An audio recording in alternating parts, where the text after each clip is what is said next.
Hi, I'm Heidi Blunt, And I'm Dallin Hull. and this is our final project for our 4-bit microprocessor 4160. Here we have an overview of our project. Our microprocessor contains 7 main components.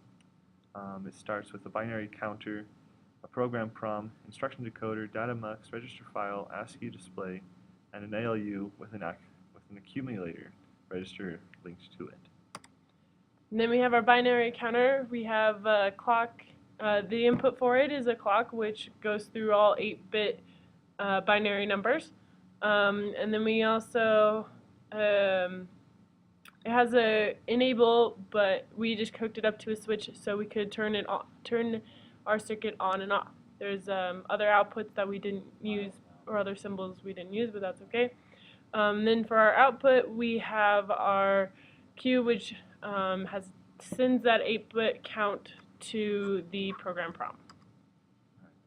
And so that 8-bit count will count from 0 to 127, and that means that we have that many lines of code in our program prom. Since the prom is written in machine language, machine programming language, we used 2 hexadecimal numbers to represent each instruction of code. And so that each code bit will get sent both to the data mux as well as the instruction decoder, the first bit being to the instruction decoder and the second bit going to the data mux. Then we have our instruction decoder, and it is what will control what turns on and what turns off within the rest of the circuit.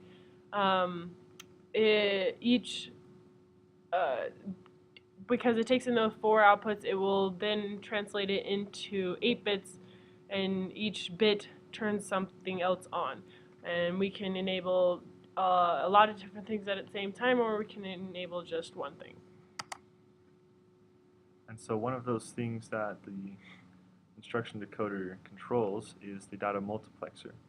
This multiplexer takes in 2 4-bit numbers from both the prom and the ALU, and the multiplexer simply selects which one we want to output to the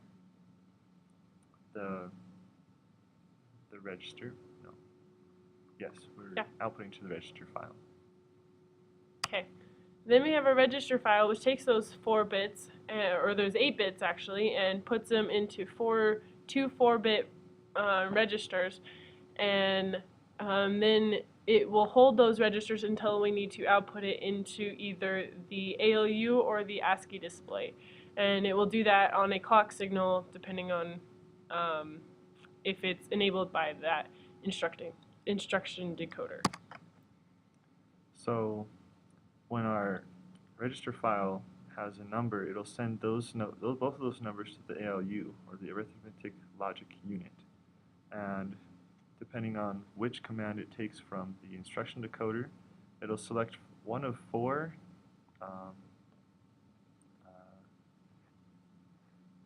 commands, one of 4 operations, whether it be an adder, or in this case we have a subtractor operator, or an ANDer, or a XORer.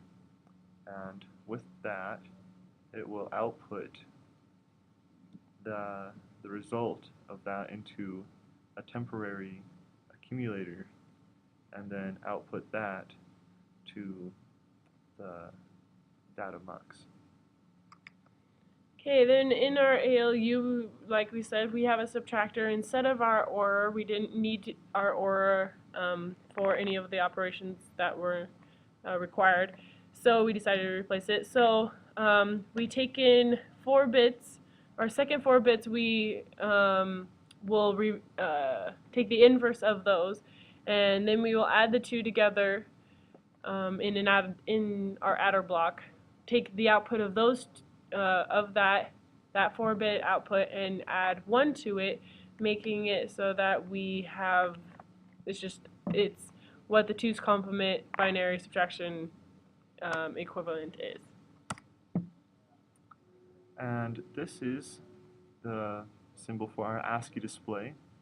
It'll take in 8 bits and a display, and it'll output 8 other bits, and that just goes to the ASCII display on the proto board.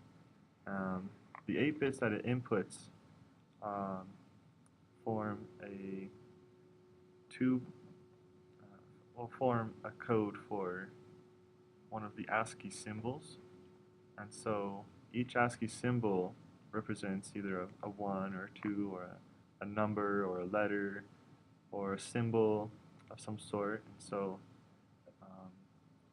there's also a 50 Hertz clock that comes out of this LCD controller, which is useful in that we use this clock to run the entire microprocessor. The entire microprocessor runs in synchronous with this clock, and so everything will clock at the same time. Everything will happen at the same time. So as it goes through its commands, everything will work in synchronous. Okay, and then this is the final product of that. And here's a video to show that it is running properly.